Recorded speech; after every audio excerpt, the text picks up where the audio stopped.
एक और नए धमाके के साथ क्रेजी कज़न आ गए हैं वापस। आपने हमारे पिछले पॉडकास्ट में सुना होगा, कज़न ने एक वीडियो डाली है जिसमें उन्होंने कहा है कि अब मैं पोल खोलूँगा, अब मैं बताऊँगा असलियत, क्योंकि अब तक मुझे चुप कराया गया था। और इस वीडियो में उन्होंने बताया है कि किस तरह से उनकी वीडियो को डिलीट कराया गया था, किस तरह से उनको प्रेशराइज़ किया गया था।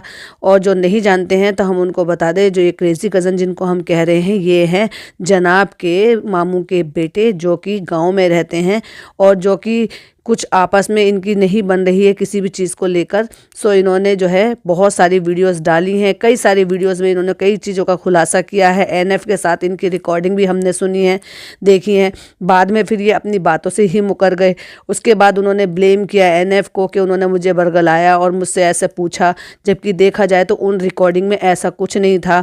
तो ये एक एक बात में जो है, कभी एक बात में इधर पलट जाते हैं, एक बात में उलट पलट जाते हैं। लेकिन इनकी ट्रस्ट कैसे करें? कुछ बातों में जो है ये कहते हैं कि वो झूठ बोलते हैं, हिपोक्रेसी फैलाते हैं, और जो दिखते हैं ऐसे है नहीं, असलियत में क्या है।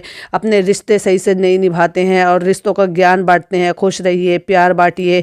इसलिए उन्होंने जो है उनका उल्टा एक जुमला बनाया है कि खुश रहिए और नफ़रत बांटिए। मतलब ये लोग यही करते हैं कि खुश रहिए और नफ़रत बांटिए। मतलब मुंबई तक का जो भी कुछ है वो वहीं तक का सीमित है। उसके अलावा जो कोई भी इनके रिश्तेदार है उनको ये कुछ नहीं समझते। सेलिब्रिटी होने की वजह से वो ये समझते हैं कि बस हम सेलिब्रिटी हैं, हम एक जो है अच्छे ओहदे पर हैं तो हम हैं, बाकी की चाहे फुप्पियाँ हो चाहे फिर कोई और रिश्तेदार हो। इनकी खुद की सगी दादी कंडीशन में गुजरी हैं कि उनको कोई देखने सुनने वाला नहीं था। आज से 3 साल पहले तक से जो है हम इनको 3-4 साल हो गए इनको फॉलो करते हुए, इनको देख रहे हैं। तो ये अपनी लाइफस्टाइल दिखाते हैं, लग्जरियस लाइफस्टाइल दिखाते हैं और किस तरह से क्या करते हैं, प्यार बांटते हैं। और जो आपने देखा ही होगा झलक दिखला जा में, जब जब इनका जो है आता है इनका शो या इनका जो भी टर्न आता है तो उनको किस तरह से प्रोनाउंस करते हैं, माँ का लाडला, माँ बाप का चहीता और प्यारा, लायक बेटा। तो लायक बेटा, अगर ये खुद लायक बेटा है तो लायक पोता क्यों नहीं बने? जब इनकी दादी का इस तरह से इंतकाल हुआ था और सुनने में आया कि बहुत ही बुरी कंडीशन में इंतकाल हुआ था, तो ना तो ये गए कोई से भी वहाँ पर, ना ही इन्होंने कोई खबर ली वहाँ पर, ना ही उनको लिया था। इन्होंने एक्सक्यूज़ क्या दिया था? इस चीज़ का एक्सक्यूज़ दिया था कि मेरे जो पापा थे उस टाइम पर हॉस्पिटलाइज थे, जबकि मैडम इनसे भी ज़्यादा जिम्मेदारी निभाती हैं। अगर ये चाहते तो वहाँ पर मैडम को छोड़कर अपने पापा के, अपनी दादी के लिए भी लेकर आ सकते थे और वहाँ से उनको वापस ले जाया जा सकता था। क्योंकि सुनने में आया था वो बीमार थी, उनको सही से दिखता भी नहीं था, वो दूसरों के घरों में काम करने के लिए जाती थी, उनसे चला फिरा भी ढंग से नहीं जाता था। सुनने में ये आया है कि जो वहीं के कुछ लोग हैं जिनसे ये जानकारी मिली है कि वो जब गुजरी थी तो वो रात को मतलब नाले में गिर गई थी, जो कि कई घंटे तक वहाँ पर गुजरने के बाद वहीं पर ही पड़ी रही। तो तौबा है किस तरह से उनको जो है मौत नसीब हुई, अपने इतने सारे होने के बावजूद, इतने सक्षम लोग होने के बावजूद भी, कि उनके पास पैसा है, रुतबा है, रहने के लिए घर है, अच्छी लग्जूरियस लाइफ है, लेकिन खुद की सगी दादी के साथ ये बर्ताव। अगर पता चल गया था कि वो बीमार हैं, उनको ज़रूरत है, मतलब अपने सर्वाइवल के लिए भी वो क्या करती थी, दूसरों के घरों में बर्तन जाकर मांजती थी।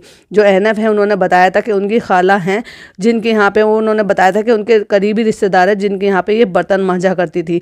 जो अभी वो रिसेंटली किसी एक शादी में गए थे, जब इंडिया आए थे, तब उन्होंने वहाँ पे मेंशन किया था, लिखा भी था कि ये वो वाली जो रिश्तेदार है हमारे जिनके यहाँ पे जनाब की दादी बर्तन धोया करती थी। तो कहने का मतलब ये है कि आपकी इस लग्जूरियस लाइफ का क्या मतलब है अगर आप अपने बड़े बुजुर्गों को इस तरह से रखते हैं। और उसी बात की पुष्टि जो है क्रेजी कज़न ने की है कि हाँ, ये बात जो है वो बिल्कुल सच है और इसी तरह से ये सारी बातें हुई हैं। उनकी दादी जो है वो इसी तरह से गुजरी हैं, उनका कोई देखने वाला नहीं था, कोई करने वाला नहीं था, इनको कोई पूछने वाला नहीं था। वहाँ खबर भी दी गई थी। तो इन्होंने जो है जब ये एक्सक्यूज़ दिया कि मेरी जो पापा थे वो हॉस्पिटलाइज थे, तो उस चीज़ को मैनेज किया जा सकता था। अभी चलिए मैं आपसे एक सवाल पूछती हूँ, अगर एक तरफ आपके पापा एडमिट हैं, आप पापा बीमार हैं, और दूसरी तरफ ही आपकी मम्मी भी बीमार हो जाएंगी, तो क्या आप अपनी मम्मी को जो है इस तरह से मरने के लिए छोड़ देंगे? अगर पापा की देखभाल करेंगे तो क्या मम्मी को मरने के लिए छोड़ देंगे, या मम्मी की देखभाल करेंगे तो क्या पापा को इस तरह से छोड़ देंगे? नहीं छोड़ा जा सकता ना, जो अपने रिश्ते होते हैं। तो अगर आप चाहते तो मैनेज कर सकते थे। कितनी सी देर का रास्ता है, आप बाय फ्लाइट जो है ले जाया जा सकता था, क्योंकि इंडिया में कोई पासपोर्ट की ज़रूरत नहीं होती है। आप आते, अपनी दादी को यहाँ से लेकर जाते, उसी हॉस्पिटल में उनका इलाज ट्रीटमेंट कराते, क्या मालूम वो अच्छी जगह पे आपकी बाहों में दम देती, आपको दुआ देते हुए दम देती। एटलीस्ट इस तरह से नाली में इस तरह से दम ना देती, जिस बात को उन्होंने बताया है। और ऐसे ही जैसे ये बताते हैं ना, प्यार बांटो और खुश रहो और प्यार बांटो। और उन्होंने जब लोगों ने बहुत सारे सवाल उठाए, क्योंकि इनके ननिहाल वाले दिखाई देते थे, ददिहाल वाले कभी दिखाई नहीं देते थे। तो जब इन्होंने इस चीज़ के लिए जो लोगों ने बहुत सारे सवाल उठाए, जो इनके खुद के सब्सक्राइबर हैं, तब जब ये वहाँ पे नानी की दादी के जब वहाँ पे इंतकाल के बाद जो है कई महीनों बाद जब उधर पहुँचे थे कि ये चलो फातिया करा लेंगे, वहाँ देग वगैरह इन्होंने उतरवाई थी। उसके बाद इन्होंने मिलवाया अपनी फुप्पियों से भी जो मिलवाया, तो वो फुप्पियाँ जो है वो कम है। मतलब कहने का मतलब ये है कि फुप्पियाँ 4 है, लेकिन मिलवाया सा सिर्फ 3 से, और एक से सिर्फ ये एक्सक्यूज़ कह दिया कि वो बाहर है। अगर वो बाहर थी और आप वहाँ पे 2-3 दिन रुके थे, तो वो जो चौथी फुप्पी थी वो तब उनको क्यों नहीं दिखाया किसी और चीज़ में कि ये वो मेरी चौथी फुप्पी हैं।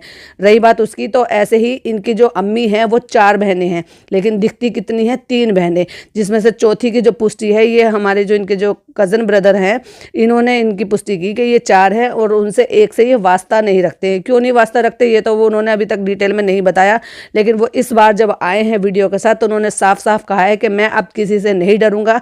प्रेशराइज कराया गया था, यानी कि उन्होंने इस बात को खोल कर कहा है कि मुझ पर प्रेशर नहीं होता, मैं किसी से नहीं डरता, लेकिन प्रेशर जो आता है वो पीछे से आता है। यानी कि उन्होंने ऐसी जगह पर वार किया जहाँ से मुझे चोट का एहसास होगा, यानी कि उनकी अम्मी से, उनके पापा से, या फिर उनके जो बहन, उन्होंने नाम भी लिया अपनी बहन का, कि उनसे कह के प्रेशराइज करा के मुझे डरा धमका के, जान की धमकी देकर, पुलिस की धमकी देकर, और जो है केस करने की धमकी देकर मुझसे जो है ना वो वीडियो डिलीट करवा दी थी। और इस बार जब मैं आऊँगा तो वही लोग, जो लोग, जिन लोगों से आपने प्रेशराइज करा के मेरी वीडियो हटवाई हैं, उन लोगों को मैं साथ में लेकर आऊँगा। वही लोग जो है सामने से आके बोलेंगे, तब तुम देखना मेरा क्या बिगाड़ोगे। क्यों? क्योंकि अब जब मैं आऊँगा तो पूरे सबूत के साथ आऊँगा। और जिन लोगों से आपने मुझे प्रेशराइज कराया था, यानी कि अपनी अम्मी, अपने पापा, यानी कि अपने चाचा, अपनी बहनें, सबको कैमरे के सामने लेकर आएंगे और सामने से कहते हुए बताएंगे। और देखने वाली बात यह है कि अगर वो कुछ कहते हैं तो वो कर भी देते हैं, क्योंकि कुछ बातों में उनकी सच्चाई नज़र आती है। जैसे कि उन्होंने जो है कहा और चीज़ों को समझाया और बिना बताए, जैसे उन्होंने अपनी जो दादी हैं,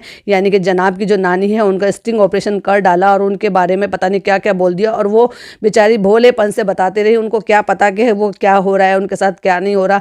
लेकिन इस चीज़ से ही वो, जैसे उन्होंने छुपा के, कैमरा छुपा के उनको रिकॉर्ड किया, और वो जिस भी फॉर्म में वो बता रही थी, पता नहीं किस तरह से वो बातें शुरू हुई होंगी, जो उन्होंने डिटेल में खोलकर बता दिया कि मैं कटोरी चम्मच चुरा के ले आती हूँ, जो चीज़ें मिल जाती हैं वो अपने बैग में रख लेती हूँ। यानी कि साफ साफ वो इस बात को बता रही थी, अपने पूरे होश हवास में थी वो, और अच्छे से होश में आकर वो बता रही थी कि मैं जो है वहाँ से सत्तो, यानी कि जो वो अपनी बेटी है उसको सत्तो कहती हैं, क्योंकि उनका नाम सितारा है, तो वो सत्तो सत्तो करते थे। कहती है मैं उसके घर से सामान चीज़ें चुरा के ले आती हूँ। और ऐसे ही मैं जो है उनका नाम ले रही थी, सिमर कहती हैं वो मैडम को, कि उनके घर से भी मैं चीज़ें चुरा कर ले आती हूँ। तो जो वो साफ साफ अपने होश हवास में मेंशन करके इस चीज़ को कह रही थी कि मैं उनके घर से चीज़ें चुरा कर ले आती हूँ। और उस चीज़ को जनाब का जो कज़न है उसने रिकॉर्ड किया और उसके सबके सामने वो ले आया। तो कहने का मतलब ये है कि लोगों ने जो है वो कई दिन तक उस चैनल पर पड़ी रही। उसके बाद जो है वहाँ से उनको हटा दिया गया। अब सुनने में तो ये भी आ रहा था कि बहुत सारे लोगों ने ये कह के करवाया है कि कज़न ब्रदर से कि नानी को ऐसे, क्योंकि वो नहीं चाहते थे कि नानी ने जो उनका भेद खोल दिया था, वो जो बात की थी कि वो मासूम रिश्ते वाली बात, वो नानी की तरफ से ही बाहर निकली थी मुदाह में। जैसे ही उन सारी चीज़ों को वहाँ पे मुदाह में वो चीज़ें फैल गई थी, तो लोगों को वो पता चल गया था कि एक्चुअल में ऐसा है। क्योंकि ये तो आकर इस बात पर ना हाँ बोलते हैं ना बोलते हैं, लोगों ने इतने एलिगेशंस लगाए, इतनी बातें की, लेकिन आज तक भी कोई ऐसी वीडियो सामने नहीं आई जिस पर ये आकर ऐसे बोले कि ये बात गलत है और ये गलत इल्ज़ाम है। और गलत इल्ज़ाम होने की वजह से कुछ भी आके एक्शन ले कि आप ऐसे नहीं कर सकते, या सच ये है या गलत ये है, तो वो चुप लगा जाते हैं। तो उस चुप्पी को लोग जो है हाँ समझते हैं। और दूसरी बात, उस बात की जो पुष्टि है वो नानी ने गाँव में फैला कर करी दी। इस बात को उन्होंने किसी से बोल दिया मोहल्ले में कि एक छोटी सी 10-11 साल की बच्ची को देख करके हमारी बहू की जो बिट्टन है वो भी इतनी ही बड़ी है, क्योंकि गाँव में बेटियों को बिट्टन वगैरह कह के ऐसे प्रोनाउंस करते हैं। तो कहने का मतलब ये है कि कहीं ना कहीं से वो नानी से, यानी क्योंकि नानी मुंबई में रहती हैं और मुंबई में उन्होंने वो सारी बातें सुनी होगी अपनी बेटी से, और वही सारी बातें जो है उन्होंने नानी ने कहीं ना कहीं वो जाने अनजाने में बाहर बोल दी, जिससे कि वो फैल गई। उसकी वजह से नानी का एकदम से बॉयकॉट कर दिया गया था। आपने देखा होगा कि कुछ महीने नानी नज़र ही नहीं है। अब 4-5 महीने का जब हो गया है उनका पर देवता, तो तब उसके बाद यानी कि जो जनाब का बेटा है, जब वो 4-5 महीने का हो गया है उसके बाद नानी को देखना नसीब हुआ। एक बार तो वो नानी की ट्रेन ही कैंसिल हो गई, दूसरी बार वो जो है जाते जाते वहाँ से रुक गई क्योंकि टिकट नहीं हो पाई। तो हमें तो ये लग रहा था कि ये शायद जानबूझ के कराया गया है जिससे कि नानी को वहाँ आने से अवॉइड किया जाए। और आपने देखा होगा कि जब ये डब्बा मैडम उसके पास गई थी पहली बार, यानी कि जब कई महीनों बाद पहली बार नानी देखने के लिए मिली इनके व्लॉग में, तो वो कितना रो रही थी। तो उनके रोने से साफ समझ में आ रहा था कि उनको किस बुरी तरह से बॉयकॉट कर दिया गया था ये बात को बाहर निकालने के लिए। तो कहने का मतलब ये है कि जो उनके जो भाई हैं आमिर जहांगीर, वो जो भी कुछ कहते हैं ना उसमें कहीं ना कहीं सच्चाई होती है। तो ये इस तरह से करते हैं, ये लोग जो दिखते हैं ना वो एक्चुअल में रियल नहीं है।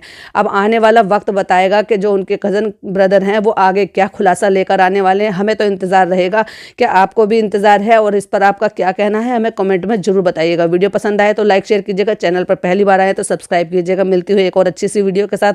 टिल देन बाय बाय, अल्लाह हाफिज़, टेक केयर।